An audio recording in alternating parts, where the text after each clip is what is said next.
চন্দ্র রায় আচার্য প্রফুল্লচন্দ্র রায় মন্তব্য করেন, চেপা একটা ইতিহাসের দ্বিতীয় অধ্যায়ের 22 নম্বর পেজে উনি মন্তব্য করেন যে জগতের বুকে সর্বোৎকৃষ্ট গণতন্ত্রমূলক ধর্ম হচ্ছে ইসলাম ধর্ম।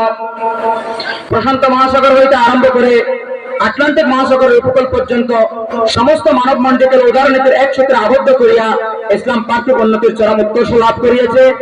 যে শিক্ষক সম্বন্ধে মন্তব্য করে দিকে ভারতের পুরোদেশীর মহাত্মা গান্ধী মন্তব্য করেন, প্রতীচ্য যখন অন্ধকারে নিমজ্জিত, প্রাচ্যের আকাশে তখন উদিত হল এক উজ্জ্বল নক্ষত্র, সেই উজ্জ্বল নক্ষত্র দ্যাট মিন্স মোহাম্মদ সাল্লাল্লাহু আলাইহি সাল্লাম। তখন আর তো পৃথিবীকে দিল আলো ও স্বস্তি। ইসলাম একটি মিথ্যা ধর্ম নয়। শ্রদ্ধার সঙ্গে আমি উৎসাহিত করছি হিন্দুদেরকে, তোমরা অধ্যয়ন করো।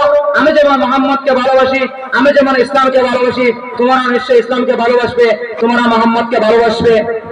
যে মোহাম্মদ সম্পর্কে, যে ধর্ম সম্পর্কে, যে ধর্মীয় শিক্ষা সম্বন্ধে মন্তব্য করিতে গিয়ে মানবেন্দ্রনাথ রায় হিস্টোরিক রোল অফ ইসলাম এই ঐতিহাসিক গ্রন্থে মন্তব্য করেন যে learning from the Muslim Europe became the leader of modern civilization, অর্থাৎ মুসলিম শিক্ষার প্রভাবেই ইউরোপ আধুনিক সভ্যতার নেতা হতে পেরেছে।